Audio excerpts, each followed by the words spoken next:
High সবাইকে, good morning and welcome back to my new blog. কেমন আছো সকলে? আশা করছি সকলে খুব ভালো আছো। আমিও বেশ ভালো আছি।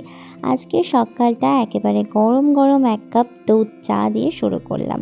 সকালবেলা ঘুম থেকে উঠি এক কাপ চা না খেতে পারলে কিন্তু দিনের শুরুটা একেবারেই বৃথা। আমি প্রতিদিন যখন ঘুম থেকে উঠি তখন মা বাপি অলরেডি উঠেই যায়, আর সকালবেলা আমার সচরাচর মায়ের হাতের চাটাই খাওয়া হয়।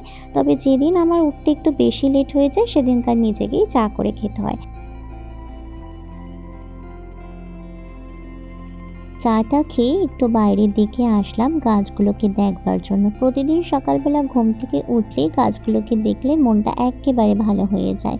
তারপরে একটু এদিক ওদিক দেখে মায়ের সাথে বেশ কিছুক্ষণ গল্প করে দেখলাম মা এখানে গরম জল বসিয়েছে স্নানের জন্য। তাই ভাবলাম যে গরম গরম জলটা নিয়ে স্নানে চলে যাব।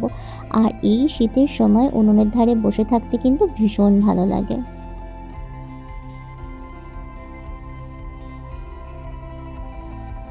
স্নান সেরে বেরিয়ে তো প্রতিদিনের একই রুটিন, তবে শীতকালে রুটিনে একটু বেশি বেশি কিছু অ্যাড হয়, তবে আমার ক্ষেত্রে খুব একটা নয়। আমি আবার এইসব ক্ষেত্রে মাঝে মাঝে ভীষণ করে হয়ে পড়ি, সেভাবে নিজের যত্নই নিই না। আর যখন দেখি স্কিনের অবস্থা একদম খারাপ হয়ে গেছে তখন গিয়ে মনে হয় যে এবার চলো কিছু করতে হবে, কিন্তু এইবার শীতে না কোনোভাবে এগুলোকে আর কন্ট্রোল করতে পারছি না।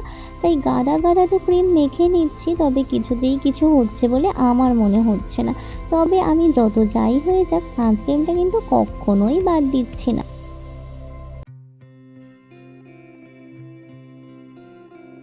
জানো তো, প্রতিদিনের এই ছোট ছোট ভিডিওগুলো বানাতে আমার ভীষণ ভালো লাগে। আসলে প্রতিদিন এমন কিছুই করি না যা আমি ভিডিও করে তোমাদের সাথে শেয়ার করব, তাই আর কি সেভাবে ভিডিও আমার করে ওঠা হয় না। যখন একা দিন বেশ কোথাও যাই তখনই আমি একটু ব্লগ বানাই।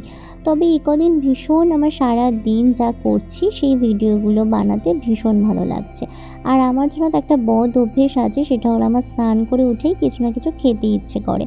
তো দেখো, স্নান টান সেরে স্কিন কেয়ার করে চলে এসেছি রান্নাঘরে, আর এখানে এসে গরম গরম দুটো পাঁপড় ভেজে নিচ্ছি। পাঁপড় ভাজা খেতে আমি ভীষণ পছন্দ করি।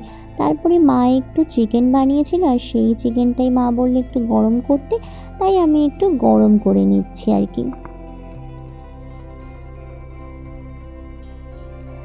এইসব সবকিছু সেরে নিয়ে তারপরে খেতে বসে পড়েছি। আর আজকে কিন্তু আমার ফেভারিট বেগুন পোড়া হয়েছিল। বেগুন পোড়া হলে সবসময় আমি একটু বেশিই ভাত খেয়ে ফেলি। তারপরে একটু হালকা ফুলকা রেডি হয়েছি। আসলে ঠিক রেডি না, আজকে আমি একটা মেকআপের ভিডিও বানাচ্ছিলাম সরস্বতী পুজোর লুক হিসাবে। তারপরে দেখো সব কিছু কমপ্লিট করে দেখছি চারিদিকটা পুরো মেসড আপ হয়ে গিয়েছে। তাই আর কি সব কিছু এখন আবার সুন্দর করে গুছিয়ে রাখতে হবে। তো সব কিছু গোছাতে গোছাতে আমার অলমোস্ট বিকেল হয়ে গিয়েছিল।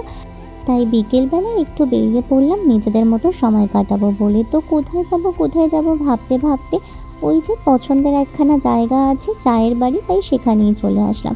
আর আজকে আমাদের লাকটা এতটাই ভালো ছিল, চায়ের বাড়িতে এসে এই জায়গাটা পুরো ফাঁকা পেয়েছি। এই জায়গাটাতে বসতে আমাদের ভীষণ ভালো লাগে। এখান থেকে বাইরের রাস্তাটাকে বেশ ভালো দেখা যায়, আর এই জায়গা থেকে অ্যাম্বিয়েন্সটাও অনেক বেশি ভালো লাগে। তারপরে এখানে এসে আমি একটু ফোন ঘাটাঘাটি করছিলাম, আর তারপরেই না হঠাৎ করে চোখে পড়লো এইখানের এই ফিডব্যাকের এই জায়গাটা। এখানে অনেকে অনেক রকমের ফিডব্যাক লিখেছে, আর সেই লেখাগুলি ওরা ওদের দেয়ালের যে পিলার সেই পিলারে চিপকে রেখেছে। তবে এখানের একটা লেখা আমার ভীষণভাবে মন কেড়ে নিল, সেই লেখাটাই তোমাদের সাথে ডিটেলসে একটু শেয়ার করলাম। জানি না এটা কে লিখেছে, তবে ভীষণ সুন্দর লিখেছে। তারপরেই হলো দেখতে দেখতে আমাদের খাবার চলে আসলো।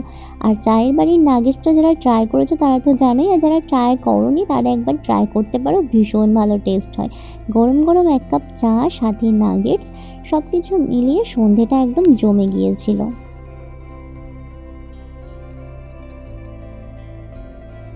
চায়ের বাড়ির প্রতিটা খাবারই একটার থেকে একটা অন্য রকম সুন্দর, খেতে ভীষণ ভালো লাগে। প্রতিটা খাবারের ওপরেই আমি যদি নাম্বার দিই তাহলে আমি 10-এ 10ই দেবো, একটু কম বেশি না। আর যে কদিন খেয়েছি সে কদিনই কিন্তু ওদের কোয়ালিটি অ্যান্ড টেস্ট দুটোই ভীষণ ভালো লেগেছে। আর এই নাগেটসটা খাওয়া শেষ করতে না করতেই চলে আসলো এই চিকেন বারবিকিউ পিৎজাটা। এই পিৎজাটাও কিন্তু ভীষণ ভালো একটা পিৎজা, দারুণ টেস্ট হয়। তো তারপরে আমরা এখান থেকে খাওয়া দাওয়া কমপ্লিট করে বাড়ি চলে এসেছিলাম। তো আজকের এই ভিডিওটা আমি এখানেই শেষ করছি। ভিডিওটা ভালো লাগলে প্লিজ একটা লাইক করে দিও, আমার চ্যানেলটাকে অবশ্যই করে সাবস্ক্রাইব করো। দেখা হবে পরের কোনো ভিডিওতে। ততক্ষণ সুস্থ থেকো, সাবধানে থেকো, ভালো থেকো। তো চলো আজকের মতো এখানেই শেষ করছি। টাটা।